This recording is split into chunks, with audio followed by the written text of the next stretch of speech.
আল্লাহ নবী সাল্লাল্লাহু আলাইহি ওয়াসাল্লাম বলছেন, দোয়া করতেন, ইয়া মুকাল্লিবাল কুলুব সাব্বিত কলবি আলা দীনিক। হে অন্তরসমূহের পরিবর্তনকারী, হে অন্তরসমূহের পরিবর্তনকারী আল্লাহ, আপনি আমার অন্তর, আমার কলব আপনার দ্বীনের উপরে মজবুত রাখেন। এজন্য নবী সাল্লাল্লাহু আলাইহি ওয়াসাল্লাম বলছেন হাদিসের মধ্যে, ইন্না কুলুবাল ইবাদ বাইনা ইসবাআইন মিন আসাবি'ir রহমান ইউকাল্লিবুহু কাইফা ইয়াশা। নিশ্চয়ই বান্দার অন্তর আল্লাহ পাকের কুদরতি দুই আঙ্গুলের মাঝে, এরকম দুই আঙ্গুলের মাঝে, আর সেই কলব অন্তর আল্লাহ তাআলা ইউকাল্লিবুহু কাইফা ইয়াশা, যেভাবে ইচ্ছা সেভাবে উলট পালট করতে পারেন। এজন্য আল্লাহ পাক যদি দিল বদলে দেয়, উল্টে দেয়, তো আর কোনো দিন হেদায়েতের রাস্তা সে পাবে না, আর কোনো দিন আলোর পথ পাবে না। দুনিয়া ভোগ করতে পারবে জন্তু জানোয়ারের মতো, হাইওয়ান কুকুরের মতো, কিন্তু আলোর সন্ধান, কল্যাণের সন্ধান, নিজের ভালো, নিজের কর্তব্য, নিজের করণীয়, কোন পথে হেদায়েত, কোন পথে কল্যাণ, কোন পথে আলো, সেটা আর মিলবে না। কোরআন শরীফে আছে, ওয়ামান ইউদলিলিল্লাহু ফামা লাহু মিন হাদ। আল্লাহ বলেন, আল্লাহ যাকে পথভ্রষ্ট করে দেন তাকে আর কোথাও কোনো পথ প্রদর্শক নাই, সে আর কোথাও রাহবার মিলবে না। ফামান লাম ইয়াজআলিল্লাহু লাহু নূরান ফামা লাহু মিন নূর। ছেলেরা মনোযোগ দিয়ে শোনো, অল্প সময় কথা বলবো। আল্লাহ তাআলা বলেন, আল্লাহর আলো যে পেল না, ফামা লাহু মিন নূর, তার জন্য আর কোথাও কোনো আলো নাই। আল্লাহর আলো থেকে বঞ্চিত, সব জায়গায় তার জন্য অন্ধকার। আল্লাহ তাআলা কোরআনুল কারীমের মধ্যে বলছে, যারা নাফরমানি করছে তাদের সারা জিন্দেগীর যাবতীয় কাজকর্ম কারামাদিন ইশতাদ্দাত বিহির রিহু ফি ইয়াউমিন আসিফ, ওই রকম ছাইয়ের স্তূপের মতো, যেখানে কোনো ব্যক্তি ছাই, ছাই বোঝেন তো না, চুলার লাকড়ির ছাই, ছালি আর কি, এই ছাইয়ের স্তূপ দিছে রাস্তার এখানে, মনে করে অনেক ছাইয়ের স্তূপ, হঠাৎ করে একটা জোরে বাতাস আসছে, এক বাতাসে ছাই উড়ে ছিন্ন ভিন্ন হয়ে গেছে, আর কোনো নাম নিশানা নেই। আল্লাহ নবী সাল্লাল্লাহু আলাইহি সাল্লাম বলেন, নাফরমান, বেঈমান, পাপী যাবতীয় আমল কর্মকাণ্ড সবকিছু এরকম স্তূপকৃত ছাইয়ের মতো, যেটা একটা বাতাস এসে এক নিমিষে উড়ায় গেছে, আর কিছুই নাই তার।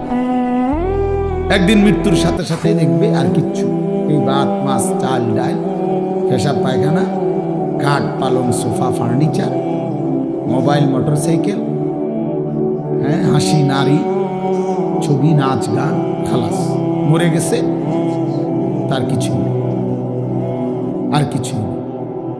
এরপরে কবরে গিয়ে দেখবে কিছুই নেই, কিছুই আর নেই। এই জন্য বাপ, এটা গুরুত্বপূর্ণ বিষয়। যেমন না হওয়া, যে আল্লাহ আমার দিল উল্টায় দিছে, এমন পাষাণ না হওয়া যে আমার অন্তরে কোনো কথাই ঢোকে না, এটা ভাবলেই বোঝা যায়। মানুষ প্রত্যেকেই অনুভব করতে পারি, আমরা নিজের দিলে নিজেই বোঝাপড়া করতে পারি যে আসলে আল্লাহর কথা আমার দিলে কেমন লাগে, আখিরাতের কথা বললে আমার অন্তরের অবস্থা কেমন হয়। কবরের কথা, কবর দেখলে, মৃত্যু দেখলে, লাশ দেখলে, জানাজা দেখলে আমার কলিজার মধ্যে কোনো অনুভূতি জাগে কিনা, হৃদয়টা নরম হয় কিনা। রাসূলুল্লাহ সাল্লাল্লাহু আলাইহি সাল্লাম বলছেন, আমি তোমাদের কাছে দুটা জিনিস রেখে যাচ্ছি নসিহত হিসাবে, তারাকতু ফীকুম আমরাইন ওয়াইযাইন, উপদেশ হিসাবে দুইটা জিনিস রেখে যাচ্ছি। একটা হলো কোরআন, যেটা নাতিক, যেটা উচ্চারণ করে, মানে তুমি পড়লেই কোরআন থেকে উপদেশ পাই। আরেকটা হলো, নবীজি বলছেন, আমি আরেকটি উপদেশ তোমাদের জন্য রেখে যাচ্ছি, যেটা কোনো আওয়াজ করে না, নিশ্চুপ, কিন্তু তোমাদেরকে উপদেশ দেয়। সেটা কি? আল মাউত, মৃত্যু। মৃত্যু, প্রতিটা মৃত্যু তোমাকে নসিহত করে যে এর পরের জানাজা আমার, এর পরের এলান হয়তো আমার, এর পরের ঘোষণা আমার। এই জন্য মৃত্যু একটা নসিহত। কাফা বিল মাউতে ওয়াইজান, নবী সাল্লাল্লাহু আলাইহি সাল্লাম বলেন, ওয়াজ নসিহতের জন্য, উপদেশ জন্য মৃত্যুর স্মরণ এটাই যথেষ্ট। মৌতের কথা কিছুক্ষণ ভাবা, কোনো লাশ, কোনো জানাজা, কোনো কবরস্থানে দাঁড়িয়ে একটু একটু ফিকির করা, এটাই যথেষ্ট ওয়াজ হিসাবে। এটাই বড় ওয়াজ, এটাই বড় নসিহত, এটাই বড় উপদেশ। উপদেশ। এজন্য হযরত ওমর রাদিয়াল্লাহু তাআলা আনহু 10.5 বছর মুসলমানদের খলিফা ছিলেন, বাদশাহ ছিলেন। উনি একজন লোক, এই ছেলে, ঘটনা কি দোস্ত, ব্যাটকাও কেন?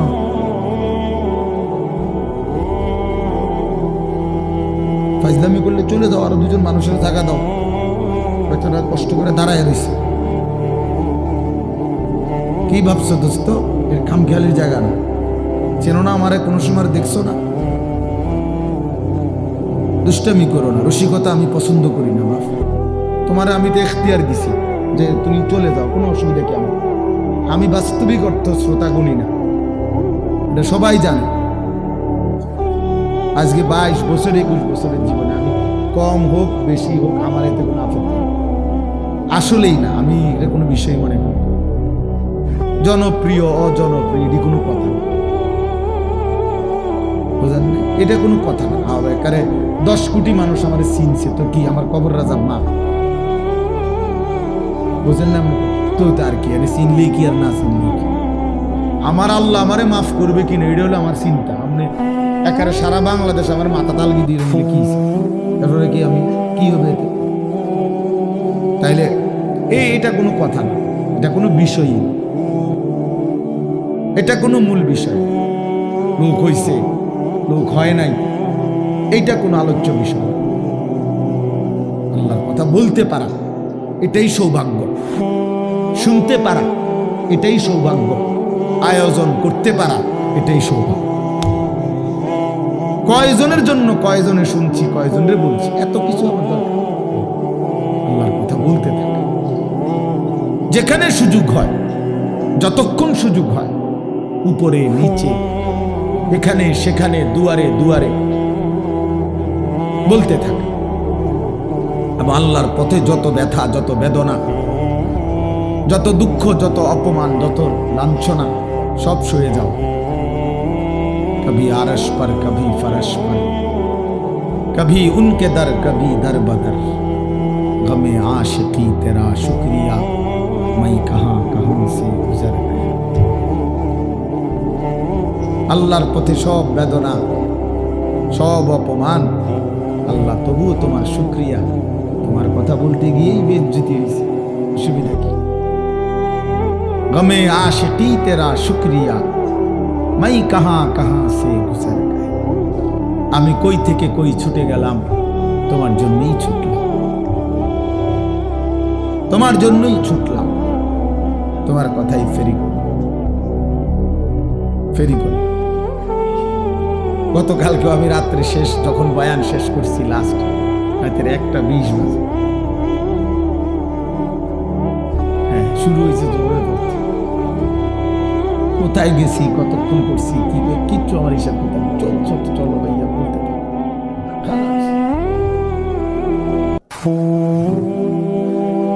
এই জন্য বললাম, দোস্ত আমার রাগ হইও না, খামখেয়ালি করাটা আমি পছন্দ করি।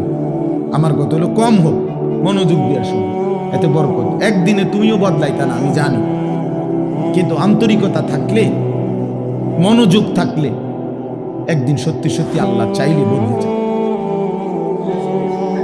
100 খুনের আসামি আল্লাহর ওলি হয়েছে, বেশ্যা পতিতা নারী সেও আল্লাহর ওলি হয়েছে, তুমি হইতা না। জগৎ বিখ্যাত ডাকায় তো কি হয়েছে, আল্লাহওয়ালা হয়েছে। তুমি ওইটা না, তুমি তো এর চাইতে খারাপ হয়ে যাও নাই, তো তুমিও ভালো হয়ে যাবে ইনশাআল্লাহ। কিন্তু আন্তরিকতা দরকার, দিল দরকার, আল্লাহর কথার প্রতি মনোযোগী হওয়া, আল্লাহর কথার প্রতি মনোযোগী হওয়া দরকার। এই জন্য আমি এটা একটু শক্ত, আমার কথা হলো শতভাগ মনোযোগ দিই। এই যে আমি এই জন্য মোবাইলের কথা বলছি, অর্থাৎ মোবাইল ধরে রাখলে না হাতে সারাক্ষণ নজর যায় ওটার দিকে, মানে একটু পর পর এটা মনে পড়ে, এটা তো ওদের নিয়ে একবার ছোট করে, একবার বড় করে, একবার একটু চাপ দেয়, একটু নিচে নেয়, মানে দেখবেন মানে বেচারার টেনশনটা কাজ করে কি। তো এটারে তো তুমি অনেক কিছু করলা, কিন্তু তোমার নিজের কলিজার মধ্যে কি ঢুকছে এটা তো। মোবাইলের একবারে ছবিটা সুন্দর উঠছে, আওয়াজটা ক্লিয়ার উঠছে, সব ঠিক আছে, তো এটা দিয়ে কি লাভ হইল? আমি সুন্দর হলাম কিনা, আমি কিছু বুঝলাম কিনা, আমার ভিতরে একটা আফসোস আসছে কিনা, আমার হৃদয়ের মধ্যে একটু ফিকির অনুভূতি জাগছে কিনা যে হায় আমি কি করছি, আমার কি করা উচিত ছিল, আমি কে, আমি আসলাম কোত্থেকে, কে আমাকে বানাইল, কে আমাকে বানাইল। ওই মৌলানা বলতেছিল যে আল্লাহ জানতে চাইবে বান্দা আমি কি একটা বারও আমার ডাক শুনতে পাই নাই, কেমনে পারলাম? সারাদিনে কতজনরে ডাক দিলা, তুমি কি পারলা না একটা বার আমারে ডাকতে? কতজনের কত আবদার রক্ষা করলা, আমি তোমার কাছে কয়েকটা সেজদা চাইছি, আমি কি তোমার কোনো উপকার করি নাই? আজকের সারাদিনে আমি কি তোমাকে লালন পালন করি নাই? খোদার কসম হাদিসে আছে আল্লাহ পাক হাসরের ময়দানে জিজ্ঞেস করবে, বান্দা আলাম নুসিহ জিসমাক, এই প্রথম প্রশ্ন করবে এটা। বান্দা বলো তো মোট এতদিন আমি কি তোমার শরীরটা সুস্থ রাখি নাই? বলো মাথা ব্যথা ছিল কয়বার? মাথা স্বাভাবিক ছিল। বলো পেট ব্যথা হয়েছে জীবনে কয়বার? পেট স্বাভাবিক ছিল কয়বার? হাত ব্যথা পাও ব্যথা হয়েছে কয়বার? সুস্থ স্বাভাবিক ছিলে কয়বার? শোনো এবার হিসাব নাও বান্দা, এই হিসাবের আলোকে বলো ওয়ানুরবিকা মিনাল মা, প্রতিবার তৃষ্ণার্ত অবস্থায় আমি কি তোমাকে পানি পান করাই নাই? আল্লাহ পাক জিজ্ঞেস করে এই হাসরের ময়দানে, হাদিসে আছে সর্বপ্রথম আল্লাহ পাক বান্দাকে প্রথম প্রশ্ন কি করবে, এইটা করবে, এই দুইটা কথা জিজ্ঞাসা, এরপরে কথা আরো চলবে। বাকি প্রথম বলবে বলো তো আমি কি মোট এতদিন এত ঘন্টা তোমাকে সুস্থ রাখি নাই? আমি কি তোমাকে তৃষ্ণার্ত অবস্থায় প্রতিবার পানি পান করাই নাই? একবারও মনে পড়লো না আমার? এমন তৃষ্ণার মুহূর্তে যদি এক গ্লাস পানি না পাইতা কি হইতো? অথচ সেই পানি পান করে একটা বার আলহামদুলিল্লাহ বলতে হয়, এটাও তো বললাম, এটাও তো কোনোদিন শিখলা না যে আল্লাহর দেওয়া রিজিক, আল্লাহর দেওয়া পানীয় ভোগ করার পরে আলহামদুলিল্লাহ বলতে হয়। বহু নাফরমান তো এটাও জানে, এটাও তো জানে। পেট ভরে খেয়ে তো একটা বার আলহামদুলিল্লাহও বলে না। মানে জন্তু জানোয়ারের খাবার, হাইওয়ান জানোয়ার যেমন জানে না কিছুই, এও জানে না। এই জন্য বাপ চলেন আমি আমার আয়াতটা বলি। তাহলে আমার বলার উদ্দেশ্য হলো আমরা এই কথা হৃদয় দিয়ে অনুভব করা, আমাদের আখিরাত আছে, আমাদের পরকাল আছে, আমাদের মৃত্যু পরবর্তী একটা জিন্দেগি আছে, এটা নিশ্চিত, এটা সত্য, শতভাগ সত্য। কবর, হাসর, মিজান, ফুলসেরাত, জান্নাত, জাহান্নাম, এটা সত্য বাপ। যদি মিথ্যা হইতো 1450 বছরে গবেষণা কইরা বিভিন্ন দার্শনিক পণ্ডিতরা অনেক তথ্য বের করতো যে এই আলোকে এটা প্রমাণিত হলো যে এটা মিথ্যা। কিন্তু কোনো কাফের বেঈমানও আজ পর্যন্ত পরকালের কোনো বিষয়কে মিথ্যা প্রমাণিত করতে পারে নাই। কোরআনুল কারীমের একটি অক্ষরকে যেহেতু ভুল প্রমাণিত করতে পারে নাই, অতএব আখিরাত সত্য। আফালা ইয়াতাদাব্বারুনাল কুরআনা ওয়ালাউ কানা মিন ইনদি গায়রিল্লাহি লাওয়াজাদু ফীহি ইখতিলাফান কাসীরা। আল্লাহ বলে, আমার বান্দারা কোরআন পড়ে দেখো না কেন, কোরআন গবেষণা করছো না কেন, দেখো না এক একটা আয়াত মিলায়া দেখো। যদি এই কোরআন অন্য কারো কাছ থেকে আসতো আমি আল্লাহ ব্যতীত, তাহলে যেই কোনো চিন্তাশীল বুদ্ধিমান ব্যক্তি গবেষণা করলেই তার মধ্যে অসংখ্য ভুল ত্রুটি ভ্রান্তি খুঁজে পেত। আল্লাহ ভিন্ন যেই লেখে যেই বলে তার কথা বক্তব্য লিখনির মধ্যে ভুল হয়ই হয়। 1,00,000 কথাও যদি সঠিক হয় 10টা কথা ভুল হয়। আমরা একেবারে আমগো যে কোনো ওয়াইজেরও আপনি যদি খেয়াল করে কর, আপনি হয়তো কইতে পারবেন যে হুজুর এই শব্দটা এমনি না করলে ভালো হতো, এটা এমনি করলেও পারতো। কথা বোঝেন নাই আমার, আমি হয়তো বুঝছি এমনি কইছি, আপনার বিবেচনায় যে না এটা এমনি করলেও পারতো। কিন্তু এমনও কোরআনুল কারীমের মধ্যে এমনও কোনো কথা, একটা লাইন, একটা শব্দ এমন নাই যে পৃথিবীর কোনো ইমানদার কিংবা বেঈমান এটা বলছে যে এই শব্দটা এটা না কইয়া এটা করলে ভালো হতো, এমন এইটাই সত্য, এখানে এইটাই, যেখানে যেটা ওইখানে ওইটাই। এখানে এর চাইতে সুন্দর শব্দ নাই, এর চাইতে চমৎকার উপস্থাপনা হইতে পারে না, এর চাইতে চমৎকার শব্দের গাঁথুনি, একটার পর একটা শব্দ চয়ন এর চাইতে চমৎকার হইতে পারে। সকল গুণে, সকল বিবেচনায়, সর্বগুণে কোরআন শ্রেষ্ঠ। যত ভাবে, যত ঢঙ্গে, যত রঙ্গে দেখুক না কোরআন, কোরআনই শ্রেষ্ঠ। আল্লাহ বলছেন কেন? কারণ এটা আমি আল্লাহর পক্ষ থেকে আসছি, আর আমি সেই মালিক, ইয়ালামু মা বাইনা আইদিহিম ওয়া মা খালফাহুম। আমি সামনেও জানি, পিছনেও জানি, কিয়ামত পর্যন্ত পৃথিবীর শেষ হালাত আমি তো জানি।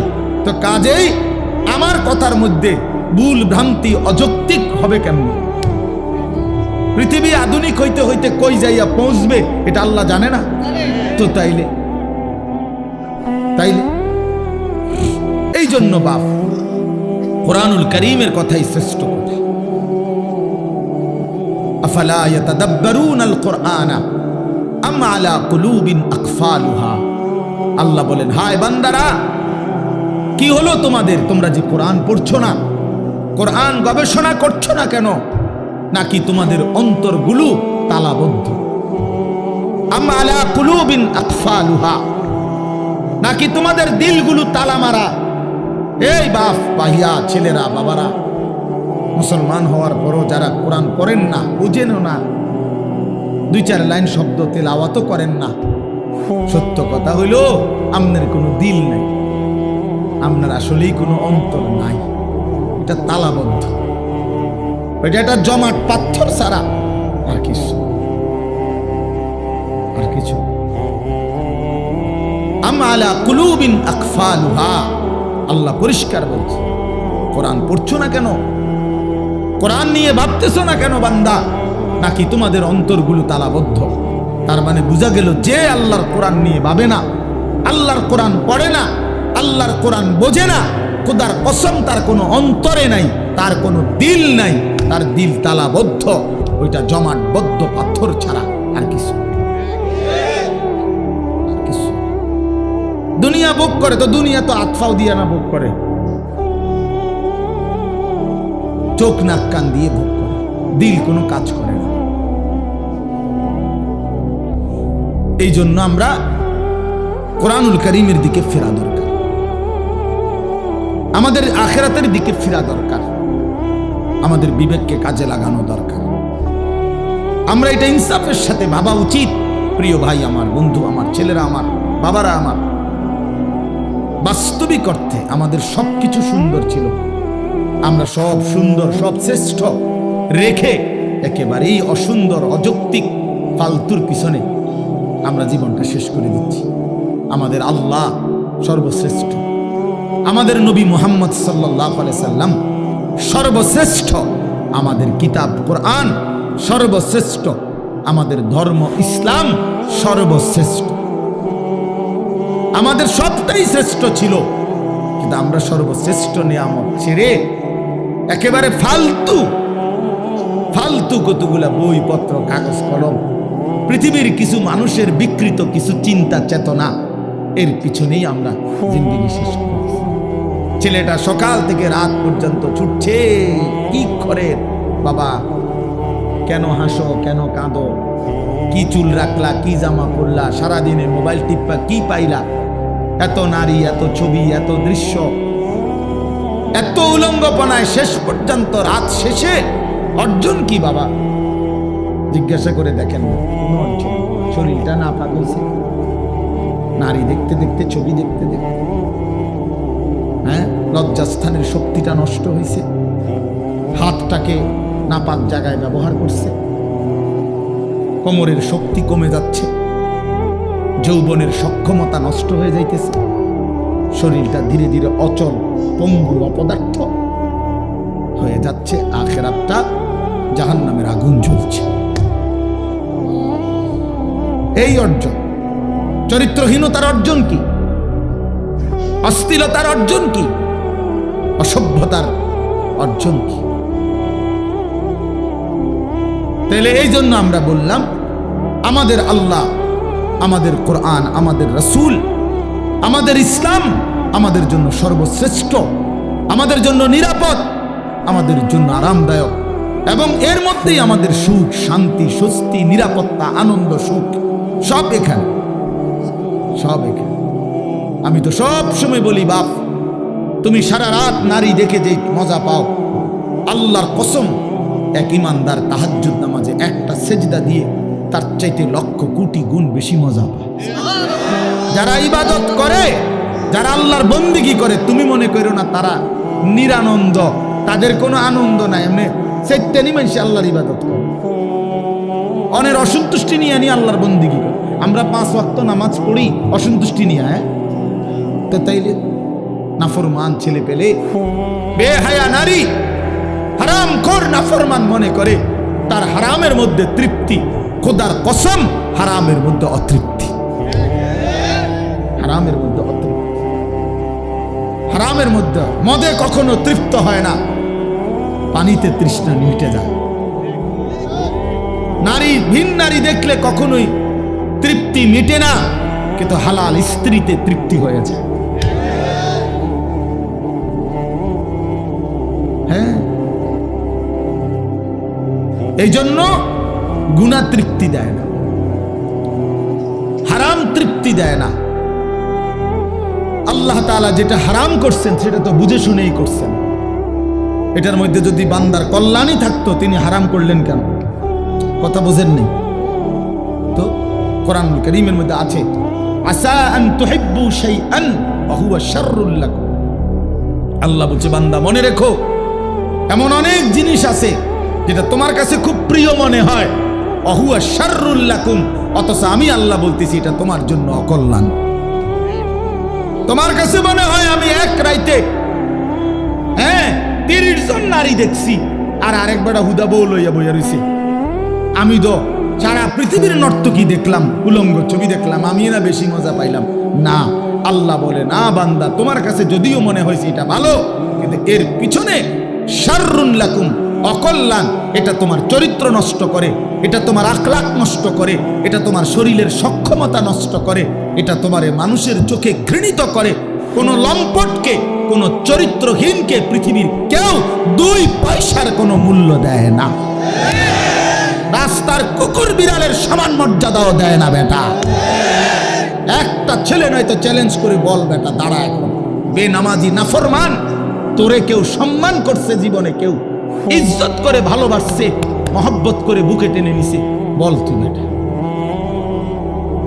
তোর সামান্য কিছু দুশ্চরিত্র লম্পট ছাড়া তোরে কেউ ডাক দিছে বেটা, তুই বল বেটা। যে হুজুর আমারে, আমি সারা রাত নারী ছবি দেখি, আর পরও মানুষ আমারে আদর করছে, কেডা? ধারো দুসাই, তোমারে কে আদর করছে? কে তোমারে সম্মান করে? কে তোমারে দেখলে বলে আহা ছেলেটা কতটা ভালো? না না, মানুষ আলোকে আলোই বলে, অন্ধকারকে মানুষ অন্ধকারই বলে, রাতকে মানুষ রাতই বলে, দিনকে মানুষ দিনই বলে, সাদাকে সাদাই বলে, কালোকে কালোই বলে। অতএব বাটপার সিটার রে মানুষ বাটপার সিটারই কয়। হ্যাঁ, আমনে সুদখোর, আমনে মানুষে দেখলে গো মাশাআল্লাহ জুনায়েদ বাগদাদি নাও, হ্যাঁ বাইজিদ বুস্তামি স্বাস্থ্য পাই না যায়, মানুষে ব্যাক কল, হ্যাঁ মানুষে চিরা খায়, আমনে হুদা ভাত খায়।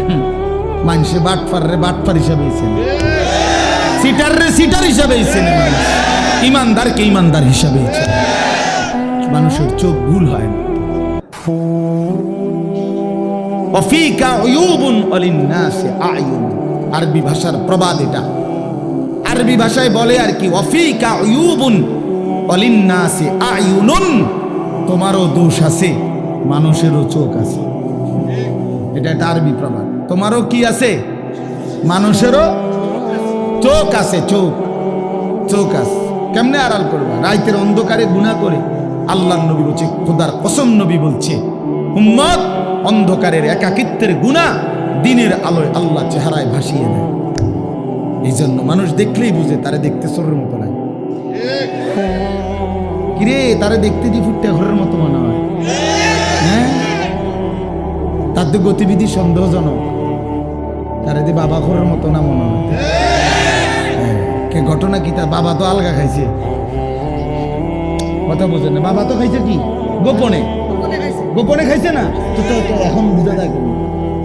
হ্যাঁ মানুষ তাহলে বলে কেন, মানুষের চোখে এটা ধরা পড়লো কেন? এটা আল্লাহ তাআলা এই নাফরমানের চেহারার মধ্যে গুনার চিহ্ন ভাসায় দেয়।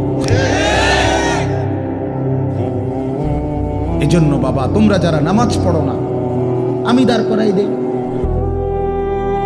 আমি তো এখন দাঁড় করাইতে পারি। এখানে তোমরা যারা নামাজ পড়ো না, এই অসভ্যদেরকে তো আমি এখন দাঁড়াইতে পারি। বেনামাজি তো অসভ্য,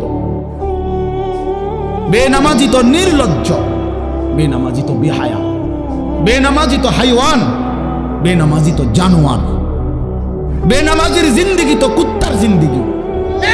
কোরআন শরীফে বলছে, কোরআন শরীফ, ওয়াত্তাবাআ হাওয়াহু ফামাসালুহু কামাসালিল কালব, আল্লাহ বলছে মনের ইচ্ছা মতো যে চলে তার উদাহরণ কুত্তার মতো। কোরআন শরীফের আয়াত। হ্যাঁ মনে রাখো, যার কপালে সেজদা নাই তোমার জীবন কুত্তার জীবন, কুত্তার জিন্দেগি, কুত্তার জিন্দেগি। এই জীবন কুকুরের জীবন, এই ঘুম কুত্তার ঘুম, এই খানা কুকুরের খানা, এই ভোগ কুকুরের ভোগ। কুকুর যেমন লজ্জা শরম নাই, যত্র তত্র তার জেনা ব্যভিচার করে, তোমারও কোনো লজ্জা শরম নাই, যাকেই দেখো তাকেই দেখতে মন চায়। এই জীবন কুকুরের জীবন। কোরআন শরীফ আল্লাহ বলছে, ফামাসালুহু কামাসালিল কালব। কালব অর্থ কি? কুকুর। কুকুর, কালবুন অর্থ কুকুর। আল্লাহ আমাদেরকে বুঝ দান করেন। আমি যে আয়াতটা পড়ছি, মাহে রমজান, আমাদের সামনে রমজান, আর মাত্র 18-19 দিন, 10 তারিখ আজকে চলে গেছে। তাহলে পহেলা মার্চ যদি রমজান হয় 18 দিন, 2 মার্চ যদি রমজান হয় 19 দিন, এই 18 থেকে 19 দিন আমাদের সামনে আর বাকি। মাহে রমজান, মাহে রমজান। এক মুমিনের যদি ফিকির করো, বাপ আমি এতগুলো কথা শক্ত বলছি, এতগুলো কথা কঠিন করে বলছি বাবা, এবার যদি আমরা ফিকির করি, না আসলেই আমি কেন জানোয়ার হব, আমি কুকুর হব কেন? আমি মুসলমান, আমার একটা আত্মমর্যাদা আছে বাবা, আমার একটা আত্মসম্মান আছে, আমার একজন আল্লাহ আছে, আমার একজন নবী আছে, আমার একটা মা আছে, আমার একজন বাবা আছে। আমি মারে কেন বেইজ্জতি করব, বাবারে কেন অপমান করব, আল্লাহকে কেন অবহেলা করব? এতটুকু যদি ভাবনা হয়, নিজেদের জীবন যদি ইমানের জীবন, মুসলমানের জীবন আমার মনে পড়ে, তো সেই জীবন গড়ে তোলার, সাজিয়ে তোলার সর্বশ্রেষ্ঠ মৌসুম সিজন মাহে রমজান। রমজান মানে ভিন্ন মাস, রমজান মানে আলাদা মাস, রমজান মানে আখিরাতের মাস, রমজান মাসে প্রস্তুতির মাস, রমজান মানে মেহনতের মাস, রমজান মানে আল্লাহর মাঝে নিজেকে হারিয়ে ফেলার মাস। এটাই মাহে রমজান। আর যারা ইমানদার ভাইয়া, যাদের কবর আখিরাত মনে আছে, যারা পরকালকে বিশ্বাস করে, দিবানিশি জাহান্নামের ভয়ে যারা কাঁদে, যারা জান্নাতের আশা করে, খোদার কসম তাদের কাছে রমজান সর্বশ্রেষ্ঠ মাস। সারা বছর আমরা কিতাবে পড়ছি আল্লাহর প্রিয় বান্দারা, আল্লাহর নেক বান্দারা সারা বছর দিলে দিলে অপেক্ষা করতেন, আল্লাহ আরেকটা রমজান হায়াত দেন, আরেকটা রমজান হায়াত দেন, আরেকটা রমজান, আরেকবার সবে কদর পেতে চাই, আরেকবার ইতিকাফ করতে চাই, আরেকবার মাওলা তারাবি পড়তে চাই, আরেকবার 70 গুণ নেকি সব কিছুতে আমি অর্জন করতে চাই। আমার আরেকবার সুযোগ দিন। আমার আখিরাত লম্বা মাওলা, আমার পরকাল লম্বা, অতএব আমাকে আরেকটু সুযোগ দিন। এজন্য রমজান মাস এটা বড় মুবারক মাস, এটা দামি মাস মুমিনের কাছে। সবার কাছে একরকম না, সবার কাছে একরকম না বাবা। যার কাছে যেমন কদরও করে তেমন। আমার একজন উস্তাদ আছেন হযরত মাওলানা মুফতি মুস্তফা মাহমুদি, কুমিল্লা বাগমারা লালমাই এলাকার অনেক বড় আল্লাহওয়ালা হুজুর, আমার উস্তাদ। এই হুজুরে আমরা ছাত্র জীবনে দেখতাম, হুজুরে কইতো আল্লাহ কেমন, যার মনে যেমন, যার মনে যার মনে যেমন, যে দিলে দিলে যেমন ভাবে আল্লাহ তাআলা তার আচরণও তার সাথে করে। আনা ইনদা যান্নি আবদি বি, আল্লাহ নিজে বলেন হাদিসে কুদসিতে, আমি আমার বান্দার ধারণা অনুপাতেই তার সাথে আচরণ। আমার বান্দা আগেই কয়, আগেই বলে না সুদে না লইলে, কিস্তি না লইলে। আমার বান্দা নিজেই বলে না কেমনে সংসার চলবো। আল্লাহ বলে আমিও তারে এমনই বানায় রাখি, কারণ তুই তো আমার উপরে কোনো আস্থাই রাখো নাই। তুমি আস্থা রাখছো সুদের উপরে, কিস্তির উপরে, তো তুমি যেমন আমার আচরণও তেমন, আমার আচরণ সব ব্যাপারে বান্দা আল্লাহ তাআলার ব্যাপারে ধারণা রাখে যেমন, আল্লাহ তাআলাও তার সাথে আচরণ করে তেমন। তো এই জন্য বললাম মাহে রমজান আমাদের জীবনের সর্বশ্রেষ্ঠ মুমিনের কাছে গুরুত্বপূর্ণ মাস।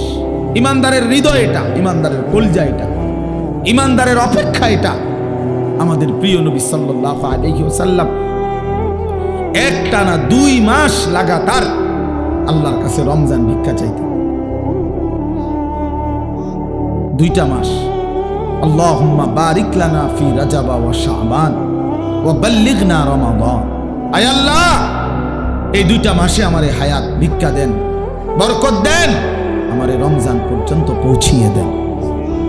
তাইলে নবী সাল্লাল্লাহু আলাইহি সাল্লাম রজব এবং শাবান মানে রমজানের আগের 2 আরবি মাস আল্লাহর কাছে বরকত চাইতেন হায়াতের, আর রমজান পর্যন্ত পৌঁছতে চাইতেন। আচ্ছা, নবী সাল্লাল্লাহু আলাইহি সাল্লামের 11 মাসের আমল ঘাটতি ছিল কেমন? নবী সাল্লাল্লাহু আলাইহি সাল্লাম 24 ঘন্টার মধ্যে গাফেল থাকতেন কখন? নাউজুবিল্লাহ। আল্লাহকে ভুলে থাকতেন কখন?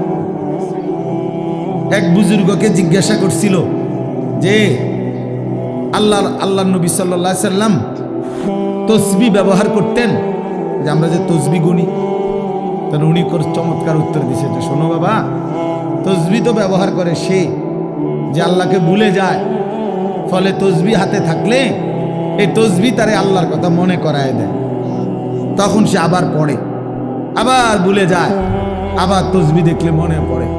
তো তসবিহ তো মনে করায় দেয় আল্লাহর কথা, তো যে ভুলে যায় তাকে না মনে করাবে। তো নবী সাল্লাল্লাহু আলাইহি সাল্লাম তসবিহ পড়তেন কিনা, ব্যবহার করতেন কিনা তুমি জানতে চাইছো?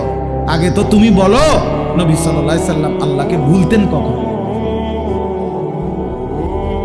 তিনি আল্লাহকে ভুলতেন কখন? তিনি তো কখনোই ভুলতেন না। কানা রাসূলুল্লাহ সাল্লাল্লাহু আলাইহি ওয়াসাল্লাম ইয়াযকুরুল্লাহ ফি কুল্লি আহইয়ানিহি। আম্মা জান আয়েশা রাদিয়াল্লাহু তাআলা আনহা বলেন, আল্লাহর নবী সাল্লাল্লাহু আলাইহি সাল্লাম সর্বদাই আল্লাহ তাআলার জিকির করতেন। তাইলে যিনি 11 মাস টানা আল্লাহর ইবাদতে পূর্ণ মনোযোগী থাকতেন, যিনি নবী নিজে বলছেন আনা আ'লামুকুম বিল্লাহ, আমি আল্লাহকে সবচেয়ে বেশি জানি চিনি, আনা আতকাকুম, আমি হচ্ছি তোমাদের মধ্যে সবচেয়ে বেশি আল্লাহকে ভয় করি।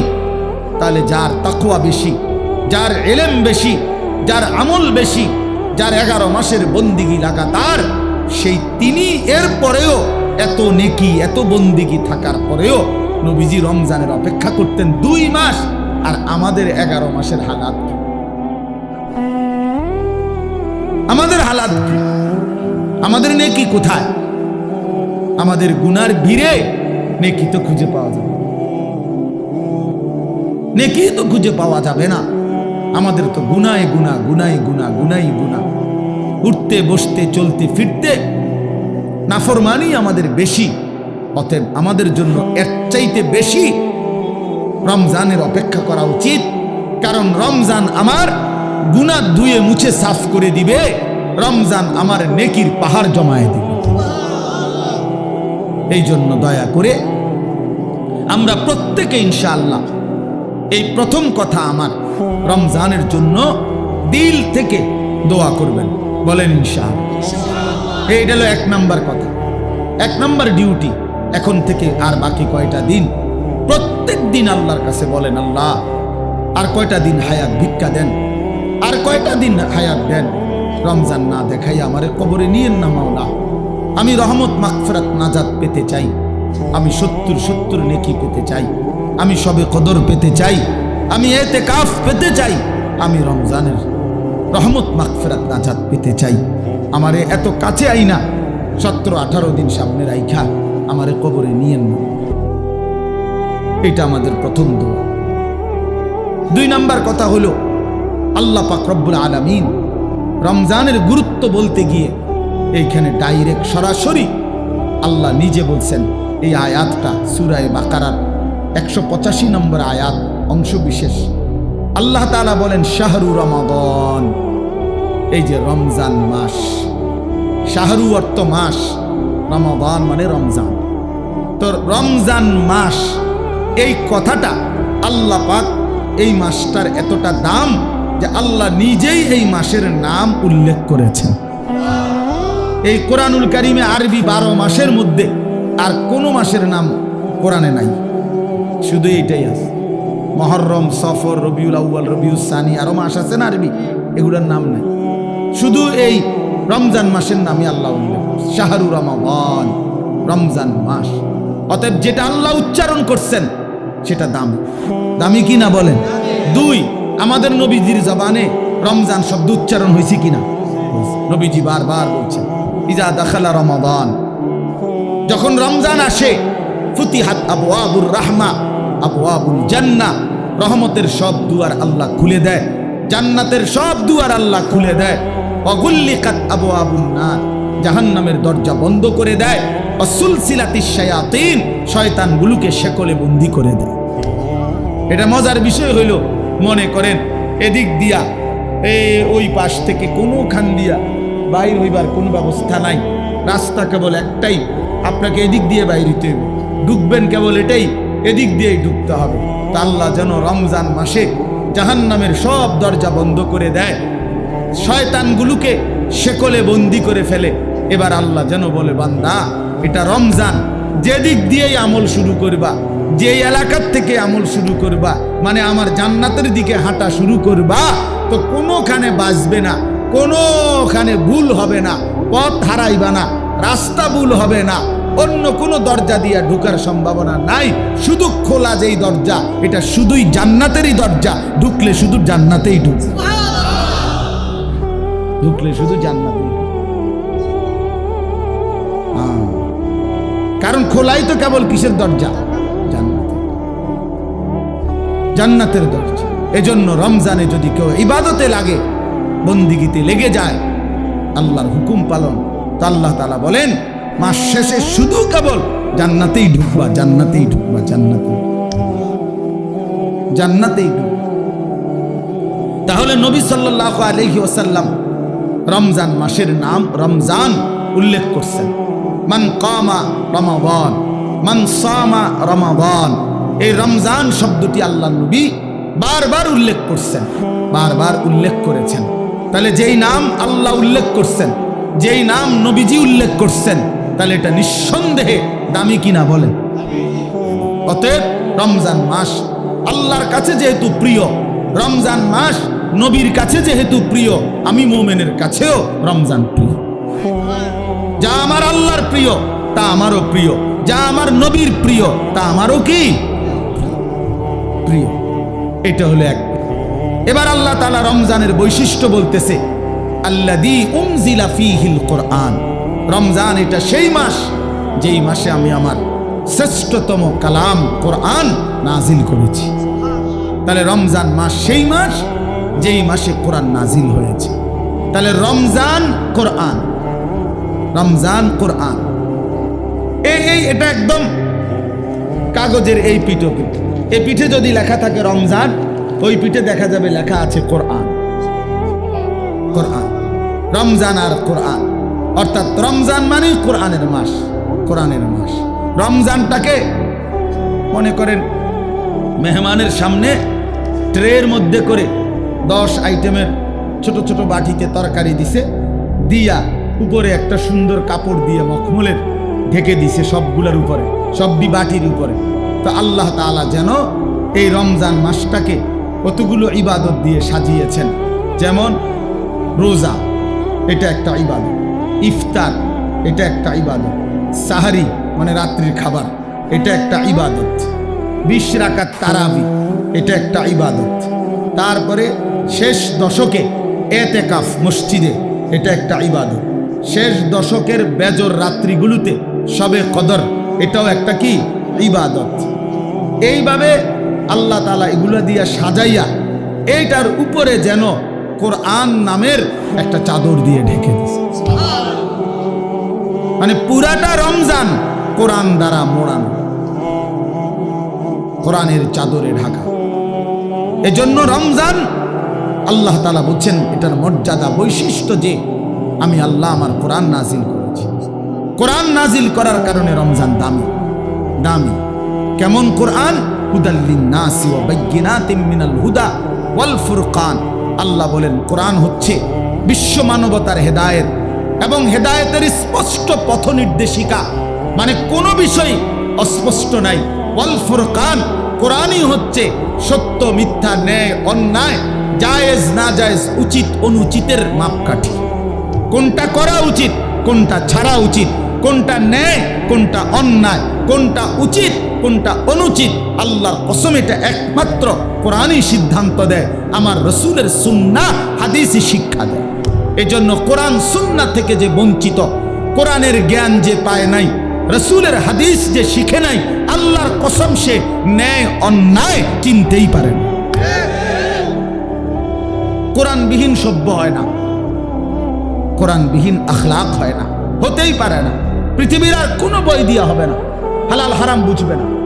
পরে তো উচ্চ শিক্ষিত, কথা তো বলে শুদ্ধ, রেজাল্টও খুব ভালো, শব্দ উচ্চারণ চমৎকার, কিন্তু আজকে 5 বছর একটা মেয়ের সাথে সম্পর্ক, হাঁটে চলে মেয়ের সাথে, এটা যে হারাম এইটাও তার আন্দাজের মধ্যেই নাই। কারণ কোরআনের জ্ঞান না থাকার কারণে, কোরআন না থাকার কারণে হালাল হারামের পার্থক্য বুঝার অন্য কোনো জ্ঞান তার কাছে নাই। এই জন্য কোরআনই একমাত্র মানুষকে ন্যায় অন্যায় শেখায়। ওয়াল ফুরকান।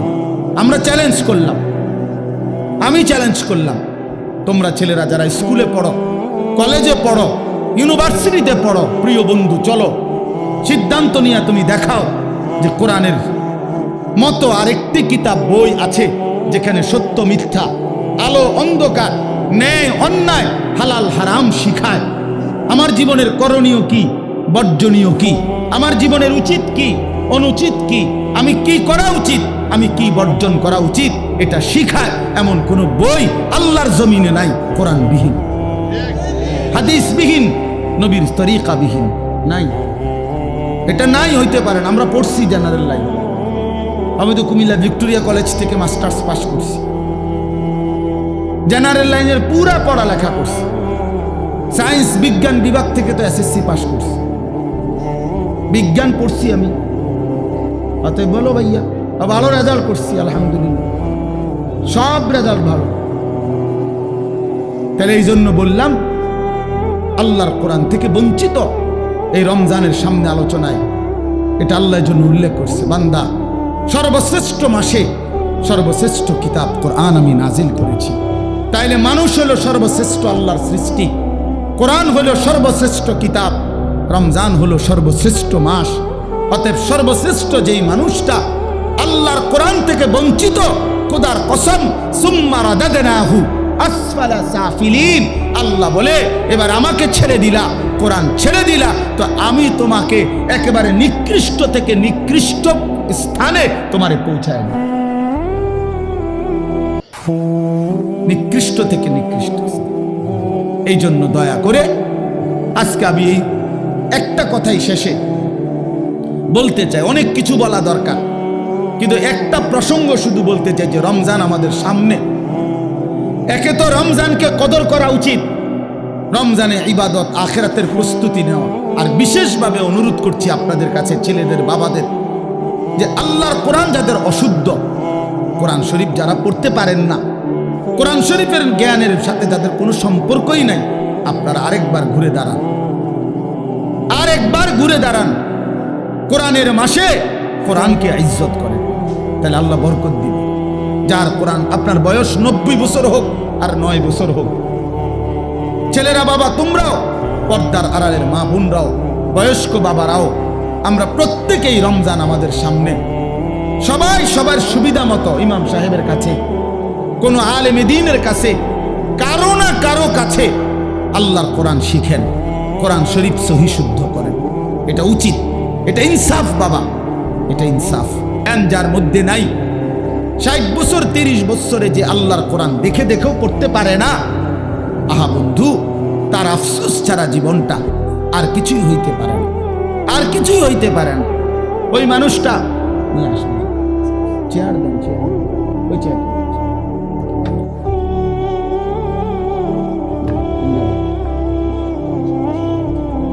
না, বস।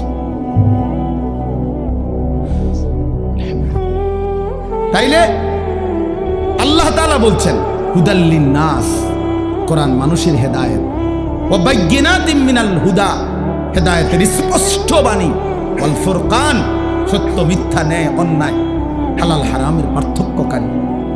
অতএব বন্ধু, আল্লাহর কোরআন বিহীন আলো মেলে না। আপনাদের বাবাদেরকে বলি, আপনারা যারা কোরআন থেকে সন্তানকে বঞ্চিত করছেন, তারা আপনাদের সন্তানকে আপনারা ক্ষতিগ্রস্তই করেছেন। আলো থেকে বঞ্চিত করছেন, আলো থেকে বঞ্চিত করছেন। বাকি পড়ালেখাগুলো ভালো, বাদ দিতে বলি নাই, কিন্তু এগুলো না হইলেও বাত মিলত, এগুলো না হলেও বাত মিলত। দুনিয়া এমনিই মিলে যায়। কত মূর্খ বকলম, নাম দস্তখত করতে জানে না, টিপসই দেয়, টিপসই। এমন মানুষ হাজার হাজার কোটি কোটি টাকার মালিক এমন নাই? তো তে আনলো কোত্থেকে? এই মূর্খে আনলো কোত্থেকে টাকা? এগুলা হেতেও তো দুনিয়া বুক করে। কথা বলেন, তার কি নাই? বাড়ি গাড়ি, নারী, ক্ষমতা, প্রভাব, প্রতিপত্তি সবই তো আছে। তাহলে দুনিয়া এমনি বুক করা যায়। যে বুবা, দেখেন, যে বুবা মানুষ, বুবা, বাস্তবিক অর্থেই বুবা, সেও তো দুনিয়া বুক করে, করে না? সেও তো ভাত খায়, মাছ খায়, পেশাব করে, ঘুমায়, তারও তো বাচ্চা কাচ্চা হয়, হেতেও তো বিয়া করে। তাহলে দুনিয়া তো বুবায়ও বুক করে। তাহলে বোঝা গেল আল্লাহর কোরআন যেই জবান পড়তে পারে না, বাকি কথা এগুলো না কইলেও সে দুনিয়া ভোগ করতে পারত, দুনিয়া ভোগ করতে পারত। এই জন্য বন্ধু, দুনিয়া তো বেঈমানও ভোগ করে, দুনিয়া তো মূর্খও ভোগ করে, দুনিয়া তো বোবাও ভোগ করে, দুনিয়া তো জন্তু জানোয়ারও ভোগ করে, কিন্তু আখিরাত, অনন্তকালের পরকাল, খোদার কসম, কোরআন ছাড়া, নামাজ ছাড়া, সেজদা ছাড়া, আল্লাহর হুকুম মানা ছাড়া আখিরাত আর পরকালে চোখটা বন্ধ হলে কবর থেকে নিয়ে অনন্তকাল আর কোনোদিন কোনো নাফরমান বেঈমান পাপী এক ঢোক আর পানিও মিলবে না, এক লোকমা খাবারও মিলবে না। দুনিয়া তো আজ এমনি মিলস, ইমান না থাকলেও তো দুনিয়া মিলে। কাফের বেঈমানও তো দুনিয়া ভোগ করে মিয়া। অতএব এই আমার শেষ কথা, দয়া করে এটা ভাবতে শিখেন। আমার পরম শ্রদ্ধেয় হযরত মাওলানা মুফতি দ্বীন মোহাম্মদ আশরাফ সাহেব দামাত বারাকাতুহুমুল আলিয়া, তিনি এসেছেন, কথা বলবেন। আপনারা সবাই মনোযোগ দিয়ে বসেন। নওজোয়ান ছেলে তোমরা উঠাউঠি করো না বাবা, আল্লাহর দোহাইকে উঠাউঠি করো, মেহেরবানি করে, এটা অভদ্রতা। হুজুর কথা বলবেন, অল্প সময় দোয়া করবেন। তো আমার অনুরোধ রইল বাপ, ছেলেদেরকে বলি বাপ, রমজান মাস, অনেকের পড়ালেখার ব্যস্ততা, স্কুলের ব্যস্ততা কিছুটা কম হইতে পারে, অথবা ব্যস্ততা থাকলেও একটু সময় বের করে আল্লাহর কোরআন শেখার ফিকির করেন। বয়স্ক বাবারা যারা আছেন, চা দোকানে আড্ডা না দিয়ে কোরআন শিখেন। মা বোনদেরকে বলেন আল্লাহর কোরআন শিখতে, তাইলে রমজানের কদর হবে, রমজানের সম্মান জানানো হবে। কোরআনের মাসে কোরআনকে আমি স্বাগত জানাইলাম।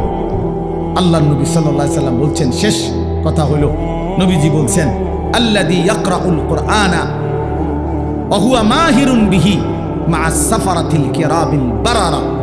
আল্লাহর নবী সাল্লাল্লাহু আলাইহি সাল্লাম বলেন যে বিশুদ্ধভাবে, সুন্দরভাবে আল্লাহর কোরআন পড়তে পারে, পড়তে থাকে, সে নেককার, পুত, পবিত্র, সম্মানিত ফেরেশতাদের সাথী হবে।